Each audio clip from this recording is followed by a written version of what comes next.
and welcome all to the corporate service meeting for the Upper Hunter Shire Council on the 19th of September 2025. Call this meeting open at 9 o'clock. And to begin with, I'll call for a mover for an application by video link by Councillor Stiles. Moved Councillor Colson, second Councillor Shields. All those in favour? I think the ayes have it. And welcome to the meeting, Councillor Stiles. And morning. Thank you, Mr. Chair. I think you've got quite a big weekend coming out at Merriwar, and hopefully we'll have a terrific weekend for the show out there, mate. Thank you, Mr. Chair. Yeah, looking forward to it. The town's abuzz, and yeah, the people are coming in droves. So yeah, fingers crossed the weather permits.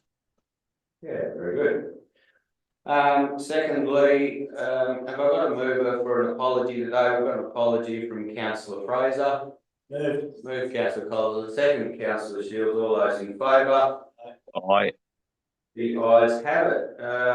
Any disclosures of interest today, Mr. Acting General Manager? And you're not in the crowd today as director, so I doubt there'll be any public participation. Would that be correct? Very good. Well, everything else being in order there, we'll move on to the business items. Mr. Phelps, if you could enlighten us with the financial summary and investment report and general condition of our shire, please. Thank you, Mr. Chair.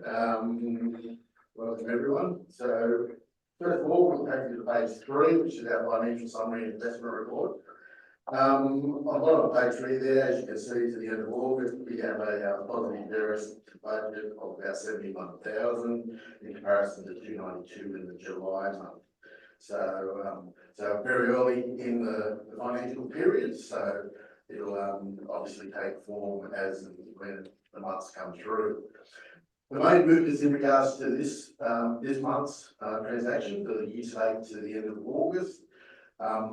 Operating revenue is about $184,000 positive, which is about 0.58%. Overall, main contributors to that is our early learning centre and the family daycare. Our revenues are a bit higher with the utilisation of that facility of about 44K. And also we received some Start Strong preschool grant funding in advance earlier than expected, which is a bit of a benefit. Building control revenue is higher by about $20,000, just an increased development application statutory fees today. So obviously there's a lot of development happening in the Shire, which is good to see. Water revenue was higher by 77K, just the annual access charge a little bit higher than what we anticipated in our budget. And we'll pretty well obtain the user fees as and when they come through during the year.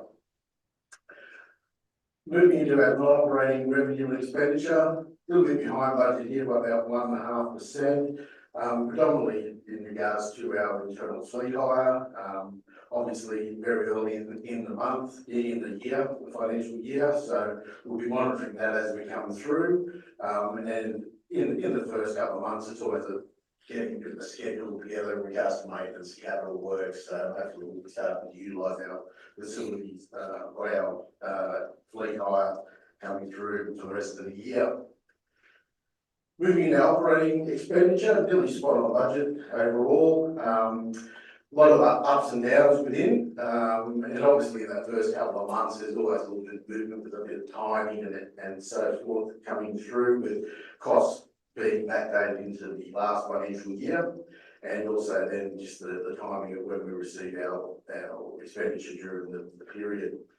Admin costs are lower by about 96,000, just initial costs being lower than expected. Obviously there's a few timing variations there, but we also have a couple of positions vacant at the moment, so obviously those will be filled out over the course of the next month or two.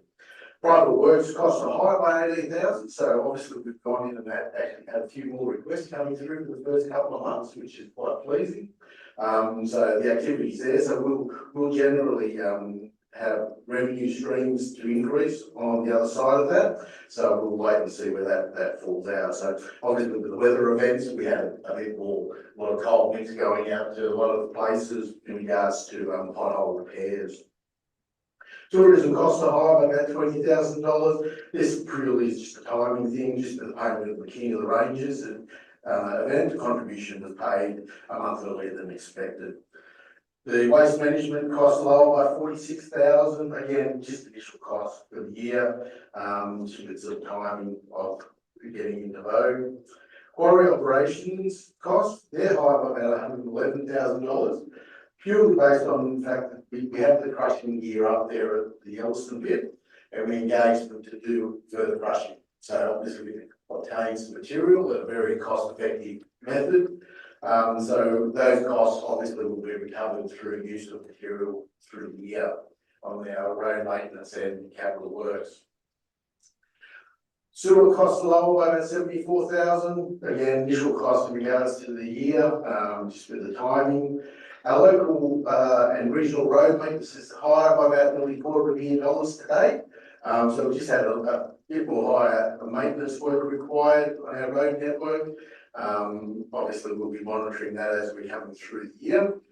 Our flood restoration works is lower by about $38,000. We're progressing well with the flood works from the recent events, and we'll be claiming that back from the federal government under the natural disasters regime. Water costs are higher by about $48,000, just really increased maintenance and mains and pump stations today. And this one goes up and down as and when it's required coming through. Moving down to our capital expenditure side, again, nearly spot on budget, about $48,000 overspent at the moment, which is about 2.2%. Morongo Youth Centre, higher by about $64,000. Finalisation of the project has occurred. We'll be rolling in some grant funding in a vote that will happen in September to offset that. So it's pretty well just works that are carried over from the 24-25 year. And then we have an offsetting budget item in our votes. We'll have revenue on one side and also expenditure on the other. So plainly speaking, we've received grant money that covers 100% of that rate. Correct, Mr. Chair. Thank you. Scone Park upgrade works, high by about $57,000. This is a new project that we put into place, just with some drainage issues at Scone Park following the construction of the Scone tennis club out there, the newly formed facility. Overall, we're just upgrading that works there. Obviously, we'll find some money from maintenance and so forth to offset that coming through. Mary War Oval number 1, fencing is high by about $30,000. Again, this is another one like the youth centre where the finalisation of the project is being carried over into the 24-25 year, and there'll be grant funding recognised against it. Main Road 62, works are lower by about $34,000. The works are progressing quite well. Completion in September. Just if I could quickly, folks. My understanding was the fencing come out of section 94. Is that correct, or am I mistaken that it's come out of grant? No, that's effectively out of grant fund, Mr. Chair. Yeah. It's effectively the Burundi fencing will come out of section 94. When we're doing the Wilson Oval fencing upgrade, that'll be section 94 contributions for that. Okay. And as somebody like myself has heard that for the first time, when are we looking to do that project? Through Mr. Chair, probably the back end of this financial year, probably the second half effectively. So we'll be looking at probably upgrading the fence as we come through. All right, so that's exciting for Morongo. Just on that, while I'm on indulgence there, I did get asked through the week from various sporting associations about lighting at Morongo. Is there anything on the radar with lighting for the Oval as well? Through you, Mr. Chair, lighting, we're investigating that at the moment to see what sort of costs are involved with the lighting side of things. At the moment, our main focus is on the fence as well as the perimeter road around the actual. Excellent. Cool. Right, good here. So, Chair, we actually did a new pole and a few lighting around in the Ranges arena in in Marabai as well as the King of Rangers have grant funding. They're going to do some additional lighting works, and bits and pieces, there as well. So there is some capital improvements happening there. Thank you. Thank you, Mr. GM. Moving down into our Main Road 62, as I mentioned earlier, the works have progressed quite well out there on the Scone Road, and works now wrapping up. The rural road resheeting is high by about 42,000. We've progressed with our resheeting program, and we'll review that, the remaining schedule to be considered. Wallata Road, which is effectively a project that we've got out along the road into the BP Light Source facility, where that project is continuing along, with works to happen over the course of the next 6 months and to be finalised. Barron Forest Slip works, just the final bits of cost coming through with regards to that facility, that road up there, the slip works from the damage, which is effectively covered off by flood restoration funding. The Maryville CBD activation works is higher by about 59,000. Again, this is another project that got carried over from the 24-25 year, and that effectively grant funding will be recognised against that one as well. Mains renewal works is lower by 63, so the costs incurred have been lower than expected. Our Glenbourne pipeline upgrade, lower by 33,000 at this point in time. The renewal works is continuing, delayed predominantly due to the flood weather events that did occur, but they're well and truly in action at the moment. And the sewer project works is lower by about 60,000. So this is all our medium and small works that we've got. So the renewal works and the costs are lower than expected today. So obviously that will come up and down as and when works are required. Through you, Mr. Chair. The Glenbourne pipeline upgrade, $400 and something thousand to repair the damage done in whichever flood it was. Has that been funded by any external source, or are we having to find that from within? For the chair, so that comes out of the water reserve. The challenges, I think we had a council resolution where we advocated for it, and letters have been sent to the respective ministers. Unfortunately, water and sewer assets wouldn't be covered by disaster recovery funding arrangements because it's a commercial entity and we are supposed to break even. So we won't be getting any external funding for that. It'll be for the water. So I thought it was worth the question. Just through you, Mr. Chair, on that, as you said, acting general manager, the letters have gone out. Gareth, we're not going to let go on that. I've talked on radio several times. It's ridiculous. If we're lucky enough to lose our sewage treatment plant because of our ridiculous is not covered under that emergency, so it needs following through. Thank you all. Moving out to our budget position, no changes happened for the first couple of months. There's no budget surrenders coming through. Obviously, with a few of the projects that have come through with grant funding attached will happen in the September quarter end results. So we'll be taking up some votes in that month then, or that quarterly report. The bank funds and investment report, at the end of August, we've got just under $25 million in the bank as well as investments. The investments is about $24 million coming through. There's a schedule attached in regards to the actual investments. External loans sitting down at $26.5 million. Obviously there's no loans coming through. Our internal loans, which is pretty well just set aside at the moment, and available if required, so that we don't breach legislation in regards to use of external funds. So at this point in time, we're going through the end of the year and seeing whether or not that needs to be utilised before the end of the year and into the first part of this financial year as well. Moving into our restricted assets, there's a schedule in there. There's been no movements coming through from what we initially put down. Obviously, this schedule will change probably in the quarterly results based on the fact that end of year restricted assets moving from what was estimated from the end of the depot. Capital expenditure works, no movement in regards to votes coming through. We're still sitting at the $34 million adopted in the budget. Based on that, we've done $2.2 million worth of works, and the percentage spent is actually 6.49%, not 2.2. So obviously that was an error in regards to the report coming through. So we just amend that for the 6.49%.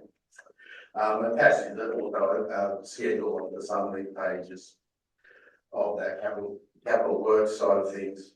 Moving down to page 10 through to page 13. Here we've just got the overview of the funds themselves, as well as looking at the service areas and the ups and downs within that. So there's not a hell of a lot of movement happening throughout the organisation at this point in time, being very early in the financial year. On page 14, you'll see there we've got our little graph coming through. So we've gone from May, where we dropped way back down, coming back up with some dollars coming through in regards to a bit of our flood damage that we've recovered some of our funding back on. But there is more still to be recovered back through our processes. So overall, looking at our investments on page 15, here you can see just the $24 million. We've still got some relatively good rates coming through. However, the rates are down around that low forward at this point in time. Moving into our schedule on our loans, on page 16, there you can see the balance of that at the end of August coming through. Obviously in September we have a number of quarterly payments which will reduce that balance of 26.5 million down a little bit further. Moving into our restricted assets, as I mentioned earlier, the opening balances where we've written there as draft. Once we formalise our end of year financial statements, then that'll crystallise into the restricted assets, and then we'll have a balance going forward. So there'll be some slight variations to that coming through. And then the final schedule that we do have in here is the capital works expenditures. Just to give you an overview, summarised out from page 23 right through to page, I can open it up to 31, all the capital works that we've actually got on the books at this point in time and where they're actually situated at the end of August coming through. Thank you, Mr. Chair. Thank you, Mr. Phelps. We've got any comments or questions from councillors before I take this to the vote? All right, there being none, have I got a mover to note the 6 different recommendations today? Move Councillor Shields, seconded Councillor Stoles. All those in favour? Aye. I think the ayes have it. We'll move along to the property update. And Mr. Phelps, if you could enlighten us here, please. Thank you, Mr. Chair. Page 32, core 9.2. Overall, we'll just have this as read coming down to the back. We've gone through, reviewed our property schedule and brought into account some of our vacant lands that we do have and leasing out. So as you can tell from the previous month's report, we've increased the number of properties that we've got out on lease. At the moment in the commercial space, we've got 3 vacancies, which we're looking at trying to fill. I know one is being filled as we speak, so we just go through the leasing arrangements. So I'll put it out to the committee if they've got any questions.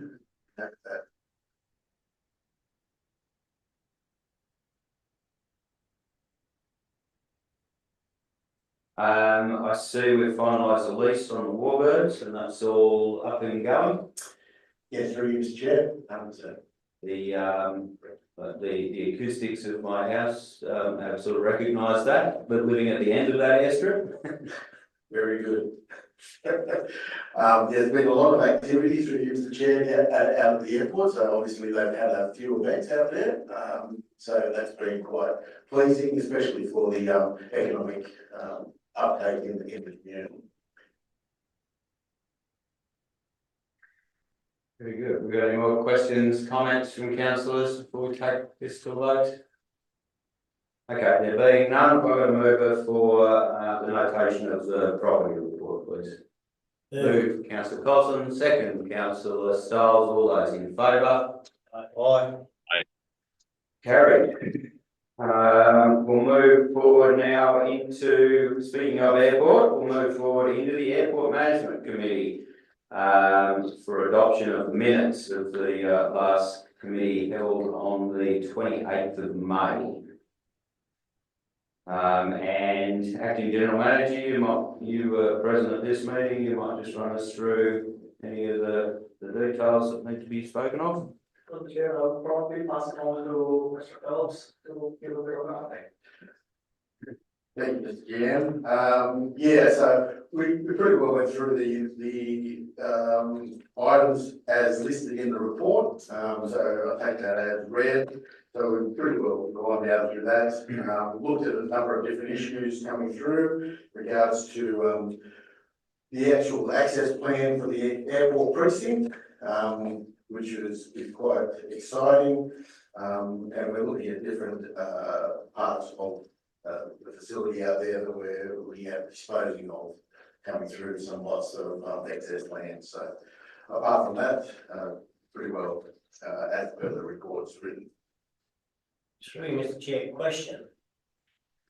Our data outstanding balance is 33,153. This is not good enough. If we had that up at the sale yard, we'd be asking the agent to leave.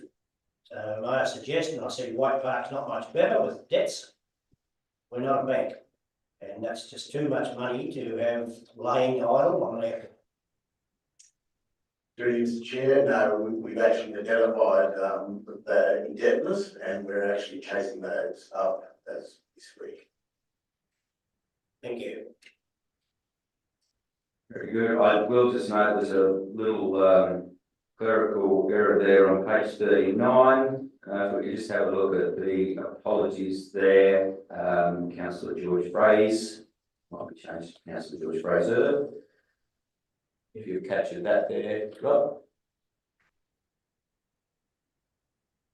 Pick out. Well, in his absence, I thought I'd speak for him. But otherwise, pleasing to see that we have a positive variance on the budget here. And no, even though we're running a deficiency, don't get me wrong, the positive variance to budget of $6,750, which is something I don't think I've seen before. I don't think I've seen anything that's not red. So well done. Now, Councillor Collins. Mr. Chair, just through it, last meeting, we had a walk around out there with a lot of the users. We've got to keep that up. That's the communication we've been lacking. And the feedback out there was that 3 calls an hour chat and walk around the air park was absolutely well received. Through you, Mr. Chair. What's the story with the airfield reporting officer? Where is that part of the lease arrangement with the Warbirds was apparently a 50% contribution on their behalf. Have we employed a new ARO? Yes, through you, Mr. Chair. That service is now contracted out and the airport reporting officer is on the ground and operational at the airport. So who does the ARO report to? The ARO reports specifically from an employment point of view to the contracted service, which is through pays. However, all the regulations are still through council because council is the owner of the airport. Thank you. and a well-experienced individual too. Now, do I take this to the vote, please, councillors? Move councillor Colson, second councillor Shields, all those in favour? Aye. Carried. Move along now to the sale yards. We're looking to adopt the committee meeting minutes from the sale yards held on the 28th of August this year. And Mr. Phelps, you were in attendance here. Is there anything we should be paying attention to? Thank you, Mr. Chair. Yes, no, it's pretty well as read again, coming through our EOI process that we undertook. We've pretty well gone through the process of contacting the recipients of that EOI and requested meetings in regards to it. So we're just going through that process at the moment. Apart from that, pretty well as read.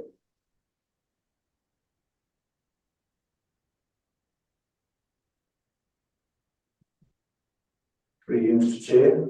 The last I understood with the livestock selling complex was the EOI was still open because those that had returned weren't brilliant. Where are we at with that? Is that still an ongoing process? Yeah, through you, Mr. Chair. We recently, a few days ago, sent out correspondence to the EOI participants requesting another meeting and getting an understanding of where they're sitting. So we're going through that process at the moment. So it's the negotiations phase of the EOI process. We've also reached out to another participant that didn't lodge an EOI, however, showed interest. So we've contacted that party as well. We have one meeting organised for next week.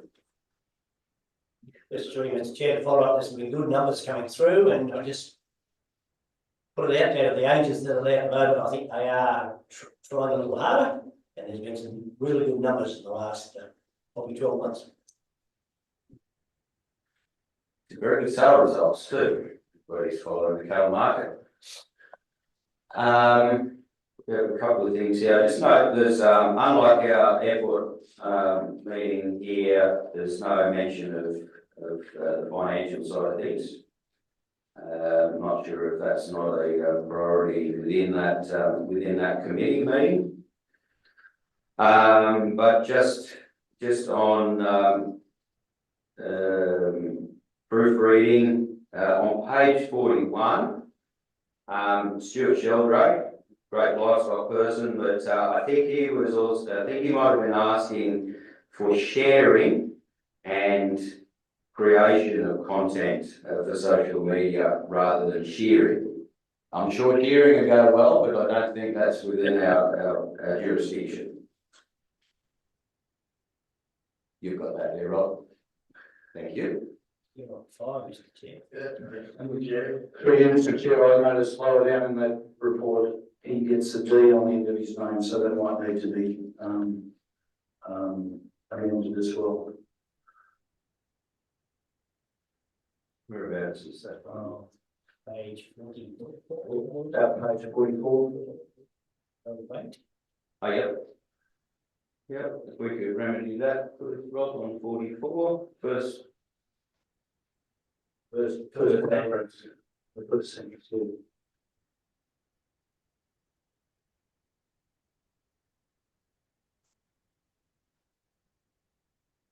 And I hope that yards 512 to 516 have dried up a little bit. And they've been remedied. Yeah, through you, Chair, I believe that they're getting back to some suitable conditions.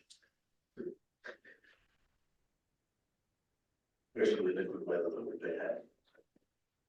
Fine. All right. There being no further questions or comments from councillors, or I've got to move through the adoption of the minutes. Move Councillor Coles, second Councillor Shields, all those in favour? Aye. I think the ayes have it. We'll move along to our next business entity or White Park Management and Development Committee. And it's asked that the committee endorse the minutes of the White Park Management and Development Committee held on the 10th of September 2025. Now, Acting General Manager, but you might, and I were there, but you might take us through the meeting. Well, Mr. Chair, I'll just give a brief update and I'll probably let Mr. Gopsak do it. So yes, we had the meeting on the 10th of September afternoon. Just prior to the meeting, I did go for a quick drive around to see what were some of the action items. And it was brought up in the meeting as well. So the roof over the caveats, the update is that we have received the construction certificate. We are working with the contractor to actually do the foundation works as soon as possible, and then when we have another 4-week time frame, we will probably raise the shed. Powered campsites, that work is already happening, and we expect to see more powered campsites down there.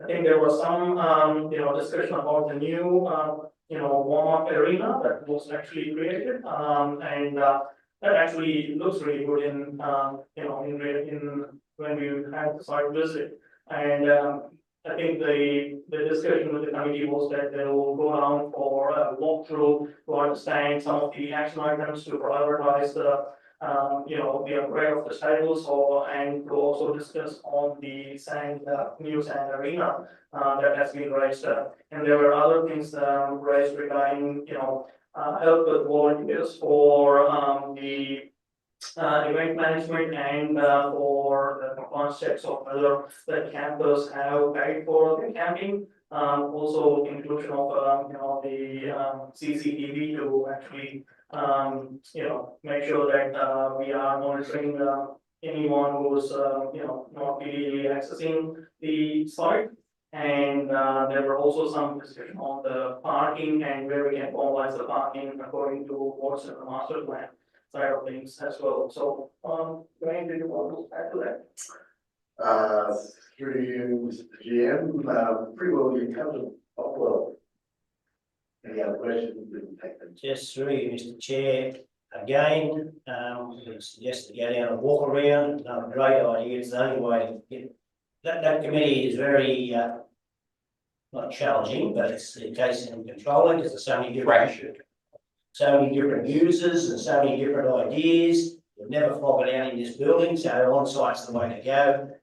Councillor Fraser did say he's sick of ongoing actions, so I think we're going to push staff and push management from now on to get some actions. And again, camping fees. There's too many people getting away with it, and I think the staff's on to that. They picked up quite a few dollars the other week by just walking around. So there's another word out of bank, and I think you're going to find a lot of pressure from now on to get on top of some of these issues. Yeah, I'll strongly commend council staff for taking an active role in collecting those camping fees. Not that I speak with operational staff, but I have been told that one individual over there has been spending time with his own time there collecting fees, which is takes real ownership over that role. Yeah, I have a few problems with White Park at the moment. I'm pretty concerned over what's happened with this shed, and I got a little bit of a discussion this morning from residents, as I've done many times. I'd really like to know how we managed to set up. As councillors were given a specific time frame that this project was going to happen, but it turns out that we didn't have a construction certificate finalised. So if I was to, in my own business, tell my managers that I had this building project go ahead and I did not have the VA through, I would be telling them that that project would be going ahead. How did this happen? How did we have, because we should be used to getting compliance through. How did we manage to come to and communicate through us councillors that this shed was going ahead, give a solid time frame, yet not have a construction certificate? It looks terrible. And our ears hurt because of that, and rightly so. How did that happen? To the chair, thank you for the question. I'll probably add the side of things that I've probably been made aware of. I wasn't directly involved in the project, but I'm happy to let Mr. Phelps add to that. So what happened is we in council, whenever we are going to construct something, within the council, if it's going to go through a DA process, there is a certain limitation where there has to be external certification involved, and council can't do it internally.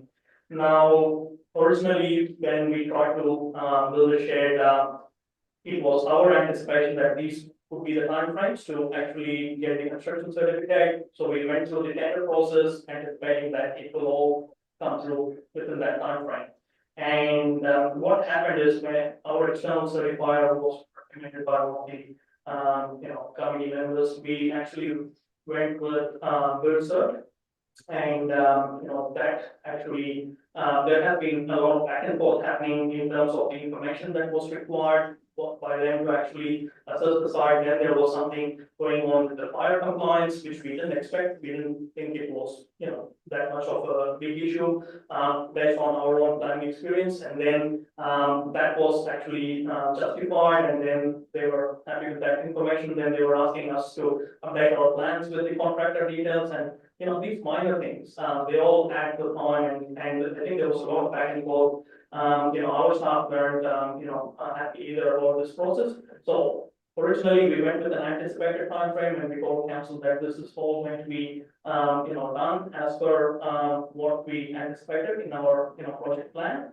However, just the certification process, which was external, has delayed this process. Because the tendering, the works, the having the contractors on site, every other work in order to get the shed up there has been ongoing with the proper timeframes.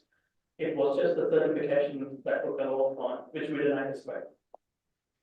All right, so I'm going to throw this at you. I've had exactly the same situation in my workplace, but the external certifier was you guys. And you threw a whole heap of things at me that I was not anticipating.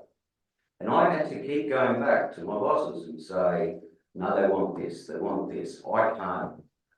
And I don't get the same clemency that you guys do. Like at the end of the day, everybody, all residents are exposed to an external agent, which is the council. So you are just seeing what business deals with day to day. What have we learned? What have we learned from this process? Thank you, Mr. Chair. I completely acknowledge that this delay was unprecedented, wasn't expected by our staff as well. One thing at least I've learned from this particular project is not to go with the same external certifier. Definitely not.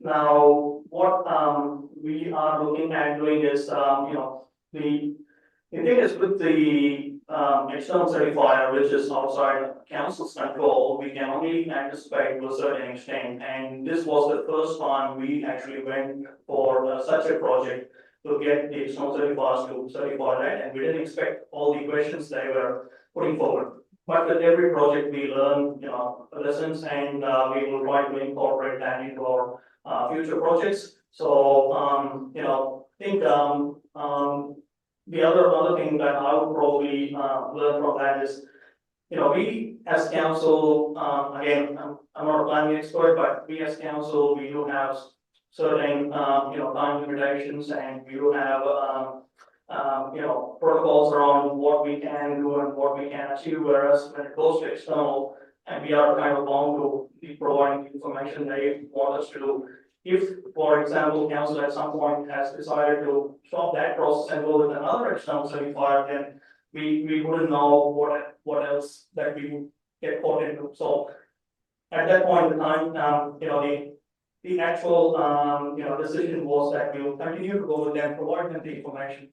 But it has been a lot of back and forth with them wanting us to give more information and more updates and go through all the fire compliance and get, national fire engineers to certify that. And, yes, this is all the process that we did not anticipate, which caused the delay. So again, it's lessons learned from the project. Yeah, and that's positive. From my experience, my external certifier, you guys, I sat you for construction certificate and got in an alternate. And we did that rapidly. So perhaps you can take that on board. But I don't think we're going to see this situation again. But I think it's just a really good example for the organisation of what the residents do. I'm just going to put that there.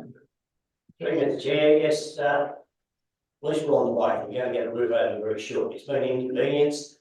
Our dad phone got from Lee once this week about Christmas in the park, we actually can't have it down at White Park. Fair enough, you've got to make that decision. It's important that we look after these people. I mean, Lee has a magnificent job for the community. She did ask me this morning about whether she could go to Scone Park, which I think we've got a meeting with her next week. So what I'm saying is let's try and look after our local community and get, because we haven't let them down, not let them down, but we haven't got that building done. So yeah, just keep up the good work and look after our locals and try and make life easy for them. On the upside, I think it's a great project. It's going to get done. All right. There being no further questions or comments, I think I'll take a quick time here. Sorry, all. We'll take this to a vote, please, for the endorsement of the minutes. We're going to move up. Councillor Shields. Councillor Stahl. Move, Councillor Stahl. Seconded, Councillor Shields. All those in favour? Aye.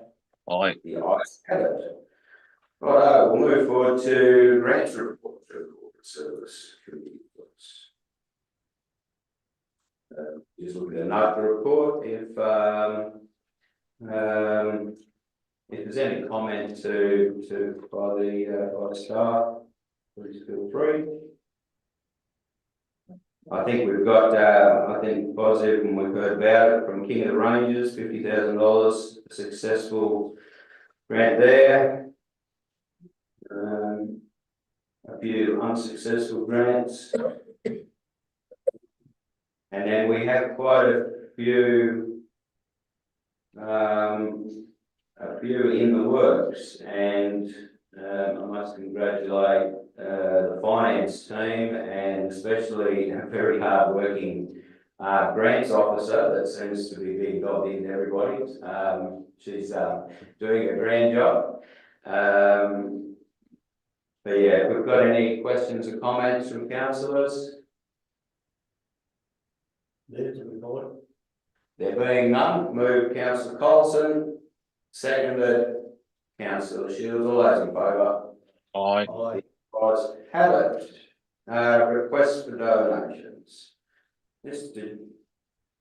Acting General Manager, have we got any requests? Chair, I think you provided the list of donation requests we have received. I think there's 6 requests since the last reporting period. One's been, I think, one's fully successful, one's partially successful, and the rest of them were unsuccessful. We went through the policy and we reviewed and we have provided the results to the committee. Happy to take any questions. All right, councillors, so we've got a successful one for Stone Film, $400 for requested donation of they requested 1,500, but we're supporting 400 to support in aid of the promotion of the festival as a contribution towards accommodation, travel, film guests such as actors, writers, and directors. And partial for Merriwar District Chamber of Commerce and Industry, sponsorship for free community screening of The Promise, the documentary by Craig Hamilton and Jay Curry. It's $250. And 3 other unsuccessful ones, all section 355 there. 356, sorry. Any questions or comments, councillors? Happy with the donations that is? You got a mover? Moved. Move councillor Coles and second councillor Shields, all those in favour? Aye. Responses to previous questions. You could run that through, right? You there? Thank you, Mr. Chair. I think, the response has been added to the report, and there's also an update provided from the Director of Environment and Community Services. If there's any, I think this report is just for information only, so, thank you. Very good. Right, we're going to move the notation to the response. Councillor Colson. Happy with that? Yep. Move councillor Colson, second councillor Stahl, all those in favour? Aye. Think the ayes have it. That's everybody starting to pack up. I don't believe they've got any further questions or comments in general today. That being all, I'll call the meeting closed at 9:46. And thank you for all your attendance, councillors and staff. And good luck with Mary Wars springtime show there, councillor Stiles. Thanks, Councillor Williamson. Yeah, looking forward to it. I'll chuff down there shortly. Right. There you are.